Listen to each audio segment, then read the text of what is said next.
Hi friends, ఈరోజు ఒక మంచి హృదయంతో సమాజాన్ని ప్రేమించి దేశం కోసం పాటుపడిన ఒక అద్భుతమైన కాంతివంతమైన మినుగురిని చూద్దాం. ఆమె ఎవరో కాదు, హేమలత లవణం గారు. మన చల్లపల్లి స్వరూపరాణి గారి కళ నుంచి జాలువారిన ఆమె కథను విందాం పదండి. ఒక కథలో ప్రియురాలు పెట్టిన పరీక్షలో నెగ్గడానికి తల్లి గుండెని తీసుకెళ్ళి కొడుకు ఎదురు దెబ్బ తగిలితే తల్లడిల్లిన తల్లి గుండె దెబ్బ తగిలిందా నాన్న అంటుందట. ఆ తల్లికి కొడుకు మీద ప్రేమ ఎటువంటిదో హేమలత లవణం గారికి దేశంపై ఉండే ప్రేమ కూడా అటువంటిదే.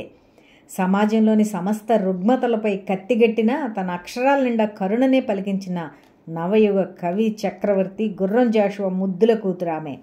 ఉమ్మడి ఆంధ్రప్రదేశ్లో మలివిడత సంఘ సంస్కరణోద్యమానికి తన జీవితం అంకితమిచ్చిన హేమలత లవణం 1932 సంవత్సరంలో ఫిబ్రవరి 26వ తేదీన గుంటూరు జిల్లా వినుకొండ సమీపంలోని చాట్రగడ్డపాడు గ్రామంలో గుర్రం జాషువా మరియమ్మల 6 సంతానంలో ఆఖరు బిడ్డగా పుట్టింది. 6వ బిడ్డ ఇష్టం లేని మరియమ్మ హేమలత గర్భంలో పడగానే ఆ గర్భాన్ని చిదిమేసుకోవాలని ప్రయత్నం చేసినప్పటికీ సాధ్యం కాలేదు. బిడ్డ చక్కగా పుట్టింది. అలా గర్భస్థ శిశువుగా చచ్చిపోయి బతికిన హేమలత జీవితంలో 5-6 సార్లు చావుదాకా వెళ్ళి తిరిగి బయటపడింది. చాట్రగడ్డపాడు వినుకొండల్లో ఆమె బాల్యం ఎన్నో మధురానుభూతులతో గడిచింది. తన తండ్రిలాగే హేమలతకు పక్షులు, జంతువులు, ప్రకృతి అంటే చెప్పలేనంత ఇష్టం.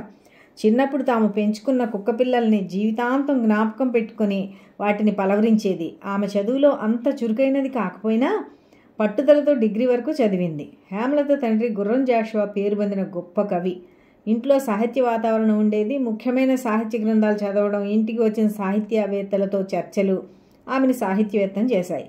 అయితే ఆమె తల్లి మరియమ్మ అకాల మరణం హేమలతని జాషువాని బాగా కలతపెట్టగా ఆమె తండ్రిని అంటిపెట్టుకుని ఆయనకు చేదోడు వాదోడుగా మెలగడంతో మిగిలిన తోబుట్టువుల కంటే హేమలతతోనే జాషువా గారికి సాన్నిహిత్యం ఎక్కువ. దళిత క్రైస్తవులు ఇంట్లో పుట్టి పెరిగిన హేమలత బాల్యం క్రైస్తవురాలుగానే గడిచింది. ఆమె తోబుట్టువులందరి వివాహాలు క్రైస్తవ మతాచారాల ప్రకారమే జరిగాయి. ఆమె వివాహం తన ఈడు పిల్లల కంటే కొంత ఆలస్యంగానే జరిగింది. ప్రముఖ సంఘ సంస్కర్త గోపరాజు రామచంద్రరావు గోరా గారు సరస్వతి గోరాల పెద్ద కొడుకైన లవణంతో ఆమె వివాహం 1960లో జరిగింది. హేమలత లవణం ఇద్దరూ మహాత్మా గాంధీ అభిమానులు కావడమే కాక వారిరువురి కుటుంబాలకు కూడా గాంధీజీ పట్ల ఉండే గౌరవంతో వివాహం సేవాగ్రాంలో ఏర్పాటు చేశారు. గోరా గారి పెద్ద కొడుకుగానే గాక గొప్ప చదువరి, సంస్కారవంతుడైన లవణం ఆమెకు తోడైన జోడి అని అందరూ భావించారు. హేమలత లవణం దంపతులు ఆదర్శప్రాయంగా తమ జీవనయానం ప్రారంభించారు. గోరా సరస్వతీల కుటుంబ పద్ధతుల్లో ముఖ్యమైన నాస్తికత్వం, శాస్త్రీయ దృష్టి, సాదాసీదా జీవన విధానం హేమలతకు నచ్చి త్వరలోనే ఆమె కుటుంబ పద్ధతులకు అలవాటు పడింది. అప్పటికే ఉత్తరాది సంఘ సంస్కర్తల ప్రభావంతో ఉన్న లవణం గారు ఆమెను మొదటిసారి కలిసినప్పుడు అడిగిన ప్రశ్న, నీకు హిందీ భాష వచ్చా అని. దంపతులిద్దరూ కొంతకాలం పాటు ఉత్తరాదిలో యాత్రలు చేయడం వల్ల జాతీయ స్థాయిలో గొప్ప సంస్కర్తలుగా గుర్తింపు పొందిన వినోబా భావే, సుందర్లాల్ బహుగుణ, జయప్రకాష్ నారాయణ వంటి నాయకుల సంస్కరణ కార్యక్రమాల పట్ల హేమలత ఆకర్షితురాలు అయ్యింది. వినోబా భావే, జయప్రకాష్ నారాయణ్ కరుడు కట్టిన బందిపోటు దంగలను సంస్కరించి వారిని సాధారణ జనజీవితంలోకి తీసుకురావడం ప్రత్యక్షంగా చూసి హేమలత లవణం ఎంతగానో ప్రభావితులయ్యారు. హేమలత లవణం మొదట తన ఆడబడుచు మైత్రితో కలిసి 1961వ సంవత్సరంలో విజయవాడ బెంజ్ సర్కిల్లో ఒక పాఠశాల ప్రారంభించింది. వాస్తవికత, సంఘదృష్టి, వ్యక్తిత్వం అనే విశాలమైన భావనల పరంగా ఏర్పాటైన ఈ పాఠశాలకు వాసవ్య అనే పేరు పెట్టి దాన్ని ఆదర్శప్రాయంగా నడిపించారు. ఈ విధంగా ప్రారంభమైన ఆమె సంస్కరణవాదం దోపిడీ దొంగల సంస్కరణ, జోగినీ వ్యవస్థ నిర్మూలన, అనాథ బాలల, వృద్ధుల సంక్షేమం, కులాంతర మతాంతర వివాహాలు జరిపించడం వరకు అంచెలంచెలుగా విస్తరించింది. హేమలత లవణాలకు సంతానం కలగలేదు. అందుకు వారెప్పుడు బాధపడనూ లేదు. అనేక మంది బాధితులు, పీడితులు, అనాథలను తమ సొంత బిడ్డల్లా చూసుకున్నారు. ఈ దంపతుల వద్ద సేద తీరిన వారు హేమలత లవణంలను అమ్మా నాన్న అని పిలిచేవారు. 1974లో హేమలత లవణం దంపతులు సంస్కార్ అనే స్వచ్ఛంద సంస్థను స్థాపించి దాని ద్వారా గజదంగులుగా, నేరస్తులుగా పేరుపడిన ఎరుకల వారిని సంస్కరించే కార్యక్రమం మొదలుపెట్టారు. వీరు గుంటూరు జిల్లాలో స్టోవర్టుపురం, సీతానగరంలోను, నెల్లూరు జిల్లా బిట్రగుంట సమీపంలో కప్పరాళ్లతిప్ప అనే చోట ఉన్నారు. కరుడుగట్టిన నేర స్వభావంతో ఇతరులకు భయం కలిగించే వారిని సంస్కరించి వారిలో పరివర్తన తీసుకొచ్చి జనజీవనంలో భాగం చేయడం అనేది నిజానికి చాలా సాహసం, శ్రమలతో కూడుకున్న బృహత్ కార్యం.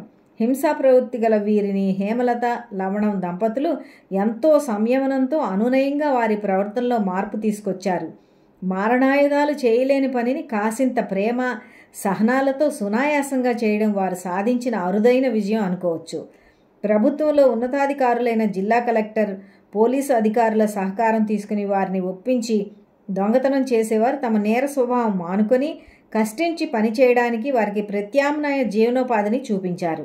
అందుకోసం కుటుంబానికి 1 ఎకరం చొప్పున వ్యవసాయ భూములు ప్రభుత్వం ద్వారా మంజూరు చేయించారు. సుమారు 140 కుటుంబాలకు వ్యవసాయం చేసుకోవడానికి అనువైన పొలం వచ్చింది. అలాగే స్త్రీలకు కుట్లు, అల్లికల వంటి ఆదాయ మార్గాలు చూపించి పిల్లలు చదువుకోవడానికి పాఠశాలలు, హాస్టళ్లు ఏర్పాటు చేశారు. ఇదంతా వారు దగ్గరుండి చేయడానికి అక్కడే ఒక పూరిల్లు కట్టుకుని తమ నివాసం ఏర్పాటు చేసుకున్నారు. కొంతకాలానికి వారి జీవనంలో కొట్టొచ్చినట్టు కనిపించే గొప్ప మార్పు రావడం చరిత్ర.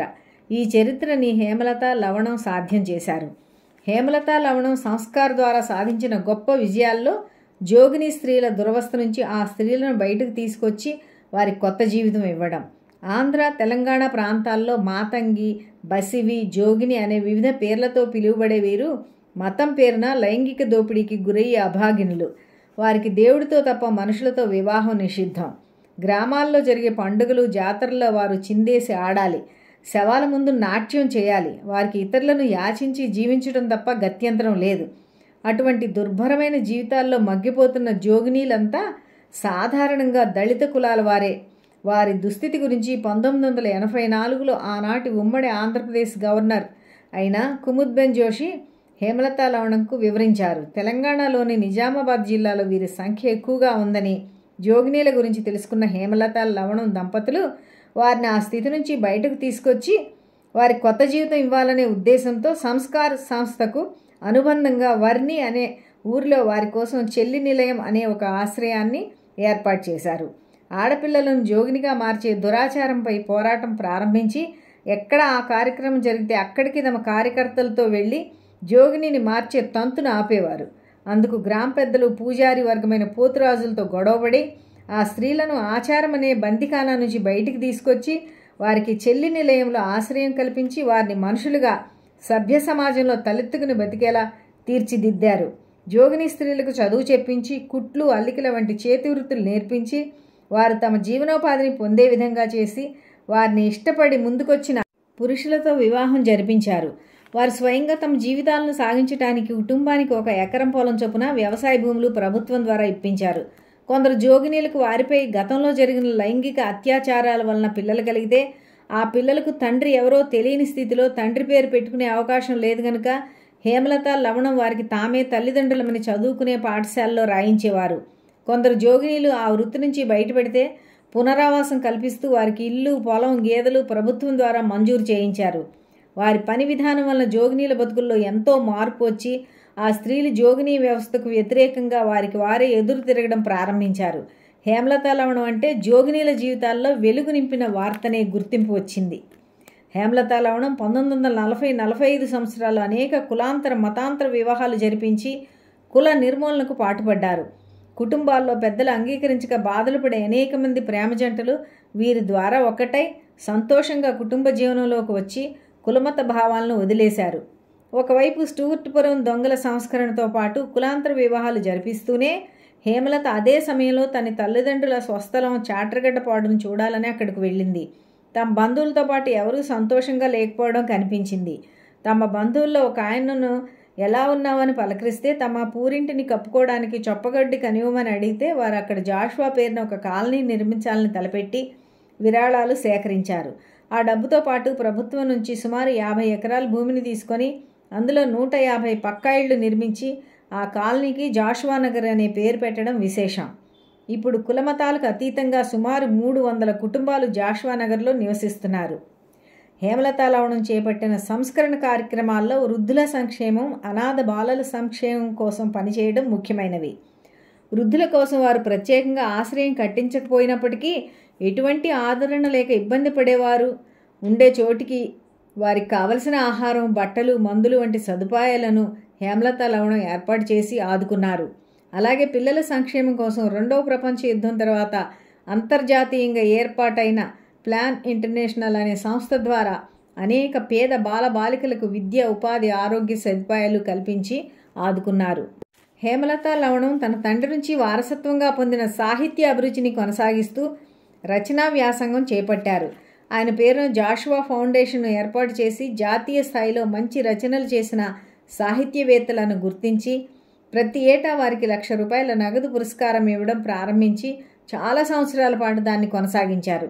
అవార్డు కోసం ఎంపిక చేసేవారిని వారి సాహిత్య వస్తువులో అభ్యుదయం ఉండి సామాజిక మార్పు కోసం పనికి వస్తుంది అనుకుంటే రచయితలను కులమతాలకు అతీతంగా ఎంపిక చేసేవారు. హేమలత లవణంపై తండ్రి జాషువా రచనల ప్రభావం బాగా ఉందని చెప్పాలి. ఆయన కావ్యాలతో పాటు అవి రాసిన సందర్భాలు, జాషువా జీవిత విశేషాలు, ఆయన మిత్రులు మొదలైన అంశాలతో హేమలత రాసిన మా నాన్నగారు అనే చిన్న పుస్తకం ఎంతో ఆసక్తికరంగా ఉంటుంది. ఆమెకు తల్లిదండ్రుల నుంచి అబ్బిన సారస్వతం, అత్తమామల నుంచి వచ్చిన సంస్కరణవాదం హేమలతను ఒక గొప్ప ఉద్యమకారిణిగా, ఉన్నత మానవ విలువలున్న మానవతావాదిగా తీర్చిదిద్దాయనవచ్చు. ఆమె మంచి వక్త. తన కంచుకంఠంతో అనర్గళంగా మాట్లాడటమే కాదు, రాగయుక్తంగా జాషువా పద్యాలు పాడడం విశేషం. హేమలత లవణం కృషికి గుర్తుగా ప్రైవేటు, ప్రభుత్వ సంఘ సంస్థలు ఆమెకు ఎన్నో అవార్డులు ఇచ్చి గౌరవించాయి.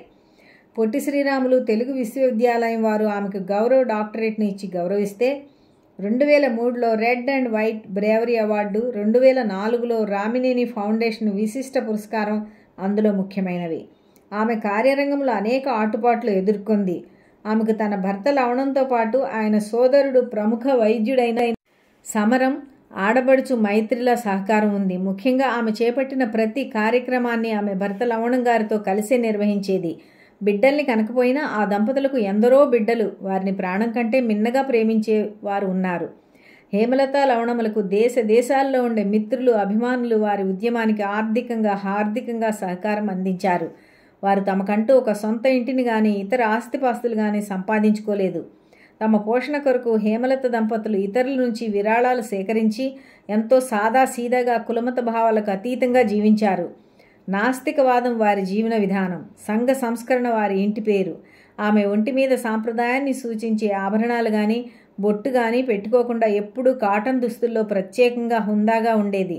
ఎన్నోసార్లు మరణం అంచుల దాకా వెళ్లిన హేమలత జీవితం చివరి అంకంలో క్యాన్సర్ వ్యాధికి గురై తన 76వ ఏట 2008లో మృతి చెందింది. ఆమెకు సుమారు 70 ఏళ్లు వచ్చినాక హేమలత రాసుకున్న తన ఆత్మకథ 2004లో ఇది నా జీవితం మృత్యోర్మ అమృతంగమయ పేరున ముద్రితమైంది. నా దేశం తప్పు అయితే నేను దాన్ని దిద్దుతాను, నా దేశం ఒప్పు అయితే నేను దాన్ని అనుసరిస్తాను అని చాటుకున్న హేమలత లవణం దేశాన్ని కన్నబిడ్డలా ప్రేమించి ఆ దేశంలోని అభాగ్యుల కోసం తన జీవితాన్ని వెచ్చించిన నిజమైన దేశభక్తురాలు ఆమె. విన్నారు కదండి హేమలత లవణం గారి కథ. ఎంత స్ఫూర్తిదాయకమైనది ఆ దంపతుల సేవ తత్పరత. నిజంగా ఇలాంటి వారిని మనకు అందించిన చల్లపల్లి స్వరూపరాణి గారికి మనం ఎంతో కృతజ్ఞులమై ఉందాం. ఇలాంటి గొప్ప గొప్ప హృదయం ఉన్న మహిళలను చూసినప్పుడు ఈ దేశానికి నేనేం చేశాను అని ఒక రకమైన ఆలోచన నాలో ప్రవహిస్తూ ఉంటుంది. మీకు కూడా అలా అనిపిస్తుంది కదూ? ఇప్పటికీ ఎన్నో రకాల దురాచారాల్లో ఆడవాళ్ళు ఇంకా ఇబ్బందులు పడుతూనే ఉన్నారు.